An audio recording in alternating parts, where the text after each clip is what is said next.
Hello and welcome to our YouTube channel the Study Hub. स्वागत है आप सबका फिर से एक नए लेक्चर के साथ। जैसे कि हमने स्टार्ट किया हुआ है इंडियन ज्योग्राफी, तो लास्ट लेक्चर में हमने डिस्कस किया था इन पॉलिटिकल डिवीजन ऑफ इंडिया, जिसमें हमने आपको कुछ लोकेशंस के बारे में बात की थी, इंडिया की लोकेशन के बारे में बात की थी, इंडिया के स्टेट्स के बारे में बात की थी, कुछ इंपॉर्टेंट फैक्ट्स के बारे में बात की थी। तो आज हम स्टार्ट करने जा रहे हैं लेक्चर नंबर 2, ठीक है, पॉलिटिकल डिवीजन ऑफ इंडिया का, जिसमें हम आज कुछ बॉर्डर्स के बारे में बात करेंगे, कुछ बॉर्डर लाइंस के बारे में बात करेंगे जो इंडिया और अदर कंट्रीज़ के साथ हैं। ठीक है, तो चलिए सबसे पहले हमारे पास आता है इंडो पाक बॉर्डर डिटर्मिनेशन, यानी कि इंडिया और पाकिस्तान के बारे में हम बात करेंगे। तो इंडिया और पाकिस्तान के बीच में जो लाइन है, जो बॉर्डर लाइन है, उसे हम क्या कहते हैं? उसे कहते हैं हम Radcliffe line. Radcliffe line कहते हैं ये start from Kashmir passing through the Punjab, western Rajasthan and extend up to Kutch region of the Gujarat. कहाँ से स्टार्ट है? कश्मीर से, और पंजाब वेस्टर्न राजस्थान से होते हुए ये कहाँ तक फैली हुई है? Kutch region of the Gujarat तक फैली हुई है। और इसकी अगर लेंथ की अगर हम बात करें, इसकी लेंथ जो है वो है 3323 किलोमीटर, और ये सेकंड लार्जेस्ट बॉर्डर है किसके? इंडिया और बांग्लादेश के बाद। इसके बीच में दो नदियां आती हैं जो क्या करती हैं? बाउंड्री बनाती हैं इंडिया और पाकिस्तान के बीच में, जिसमें रावी जो है वो एक्ट करती है as a boundary line in Amritsar, और सतलुज जो है वो क्रिएट क्या करता है? बाउंड्री लाइन बिटवीन इंडिया और Pakistan towards the south of the Firozpur district. फिर जब पार्टीशन हुआ था 17 अगस्त 1947 इंडिया और पाकिस्तान का, उस टाइम पे ये बाउंड्री जो है डिमार्केट की गई थी किसके बीच में? इंडिया और पाकिस्तान के बीच में, और उसे क्या नाम दिया गया था? Red Cliff line.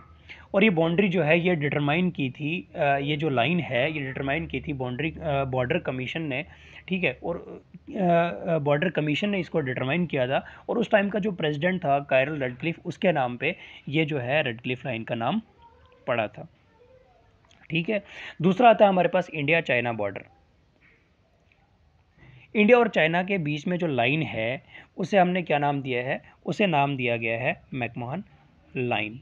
ठीक है, ये border between Tibet region of the China and north east region of the India, और इसे किसने प्रपोज किया था? हेनरी मैकमोहन ने 27 अप्रैल 1914 में।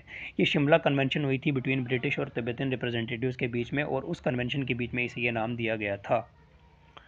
देन थर्ड नंबर पे हमारे पास आता है लाइन ऑफ एक्चुअल कंट्रोल, और ये जो लाइन ऑफ एक्चुअल कंट्रोल है ये किसके बीच में है? ये इंडिया और चाइना के बीच में ये सेपरेट करता है चाइना का जो ऑक्यूपाइड रीजन अक्साई चीन, और इंडिया का जो जे है उसको, उन दोनों को आपस में सेपरेट करता है। ठीक है, कौन करता है? ये एक्चुअल लाइन ऑफ कंट्रोल।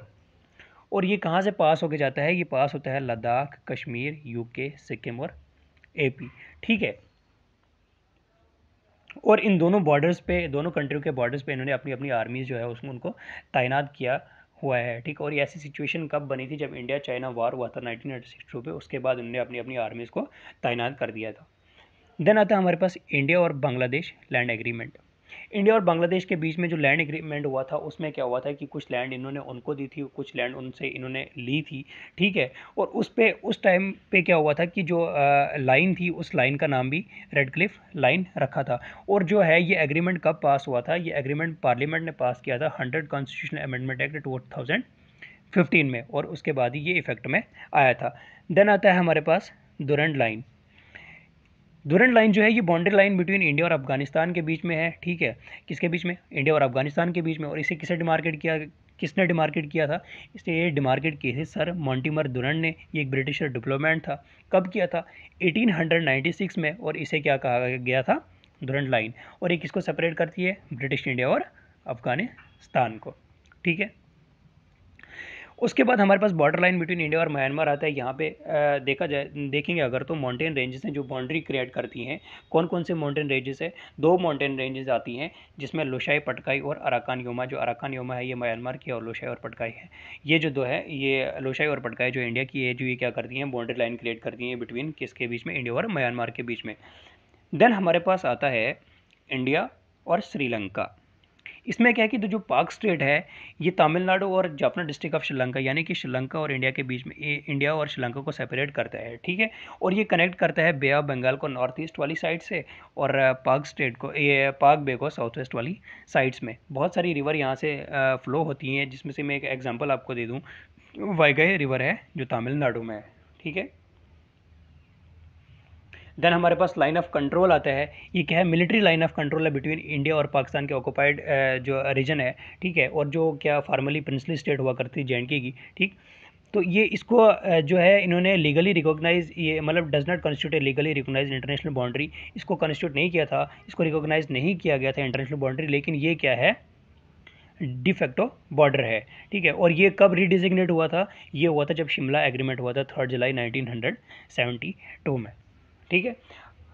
तो चलिए यहाँ देखते हैं आप मैप के ज़रिए से, जो आप देख रहे हो कि ये जो ब्लू मार्क, ये ग्रीन मार्क किया हुआ है, ये इंडिया की जो है नाइबरिंग कंट्रीज़ है, जैसे कि अफ़गानिस्तान है, पाकिस्तान है, चाइना है, ठीक है, म्यांमार है, भूटान वगैरह है, ठीक है। और ये जो आप देख रहे हो ये वाली लाइन, ये रेड क्लिफ लाइन को मार्क किया हुआ है, ये वाली लाइन आप देख रहे हो ये मैकमोहन लाइन को मार्क किया हुआ है, और ये वाली लाइन जो देख रहे हो आप ये दुरंत लाइन को मार्क किया हुआ है, जैसे कि मैंने आपको बता दिया कि कौन कौन सी लाइन किसको सेपरेट करती है अभी।